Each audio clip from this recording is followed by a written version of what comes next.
सबसे बड़ा मंदिर स्कूल है। मैं उस इंसान को इंसान नहीं मानता जो अपने बच्चों को शिक्षा नहीं दे सकता। मैंने अपने भाईचारे के साथ मिलके 250 उन गरीब बेटियों की शादी करवा दी जिनके घर में ना माँ थी ना बाप था और ना ही उनके पास कोई पैसा था। मैं आज इस वक्त भी किराए के मकान में रहता हूँ। किराए के मकान में रहते हुए मैंने 1400 उन परिवारों को बसा दिया जिनके घर में पीने के लिए पानी का मटका तक नहीं था। माफ सुना दो मेरा काम। जो हमारे यहाँ पे पिता तुल्य बुजुर्ग बैठे हैं, अगर आप इन लोगों को देखोगे, ये गौशाला में, मंदिर में, मस्जिद में, गुरुद्वारे में हर जगह दान देते हैं। लेकिन इस देश की जो सच्चाई है, जो हकीकत है, अगर कोई सबसे बड़ा मंदिर है, अगर कोई आप लोगों को शिक्षा देता है, जागरूक करता है, रोजगार देता है, सबसे बड़ा मंदिर स्कूल है जिससे आप लोग शिक्षा ग्रहण करते हो, पढ़ते हो, अपना जीवन बनाते हो, अपने माता पिता का जीवन बनाते हो। मैंने उस गरीबी से पढ़ा, मैंने अपने बड़ों से शिक्षा ली। मेरे साथ में खड़ा है मेरा बड़ा भाई जिनका नाम है दम्मल फौजी पीपली। मैं छोटा सा बच्चा था जब ये रक्तदान करता था। इस भाई साहब ने अपने शरीर से 112 बार रक्तदान किया है और हिंदुस्तान के अंदर टीम बना के कई लाख लोगों को खून दे के उनकी जान बचाई है। इन्हीं को देखते हुए जब हमने ये देखा, हमने ये जाना कि जो असलियत में शिक्षा का महत्व है, असलियत में जो शिक्षा ग्रहण कर लेगा वो कभी दूसरे इंसान को परेशान नहीं देखेगा। उन्हीं चीजों को देखते हुए मेरा नाम हर्ष चिकारा है। मैंने अपने भाईचारे के साथ मिलके 250 उन गरीब बेटियों की शादी करवा दी जिनके घर में ना माँ थी ना बाप था और ना ही उनके पास कोई पैसा था।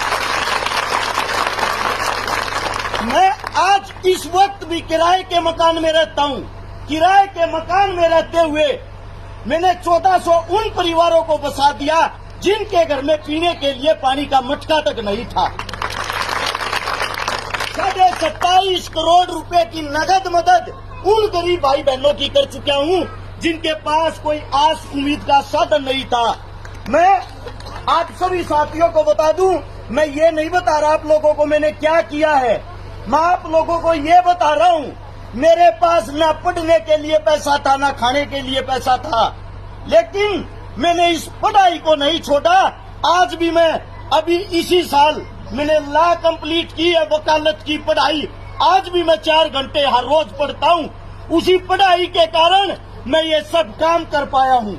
इसीलिए मेरे छोटे बच्चे, प्यारे बच्चों से, माताओं बहनों से और यहाँ जो मेरे पिता तुल्य बुजुर्ग बैठे हैं उनसे एक विनती है, जितना रुपया, जितना पैसा आप मंदिर में देते हो, मस्जिद में देते हो, गुरुद्वारे में देते हो, जिस दिन इतना पैसा आप इस विद्यालय में लगा दोगे, आपके ही बीच से कलेक्टर निकलेगा, आपके बीच का एसपी होगा, डीसी होगा, आईएएस होगा। अपने बच्चों को पढ़ाओ, क्योंकि माँ बाप, दादा दादी, कोई भी अगर किसी के लिए कमाता, अपनी संतान के लिए, अपने परिवार के लिए, मैं उस इंसान को इंसान नहीं मानता जो अपने बच्चों को शिक्षा नहीं दे सकता। अगर आप भूखे रहोगे वो चलेगा, लेकिन आपके पास शिक्षा नहीं होगी, आप जीवन में कभी भी कामयाब नहीं हो पाओगे। हाथ जोड़ के मेरी समस्त साथियों से, भाईचारे से एक विनती है, एक गुजारिश है, जितना हो उसके अपने बच्चों को पढ़ाओ, अपने बच्चों को खिलाओ। हम हरियाणा से आते हैं, अगर आप खेलों में देखोगे 80% मेडल हमारे हरियाणा की बेटियां ला रही हैं हिंदुस्तान के लिए, क्योंकि वो अपनी बेटियों को, अपनी बच्चियों को सपोर्ट करते हैं, सहारा देते हैं, खिलाते हैं, पिलाते हैं। हम अपनी जमीन बेचकर, जिसको हम माँ कहते हैं ना जमीन को, उस जमीन को बेचकर अपने बच्चों को पढ़ाते हैं, अपनी बेटियों को पढ़ाते हैं। इसीलिए हमारे मेडल आते हैं और वहां से ताकतवर, वहां से जिंदा दिल इंसान मेरे प्यारे राजस्थान के हैं। जिस दिन आप अपने बच्चों पर ध्यान देना शुरू कर दोगे, सबसे ज्यादा मेडल, सबसे ज्यादा खेल कूद में, शिक्षा में आपके बच्चे होंगे। अब आप लोगों को तय करना है, आपने अपने बच्चों का भविष्य बनाना है या अपने बच्चों का भविष्य बिगाड़ना है।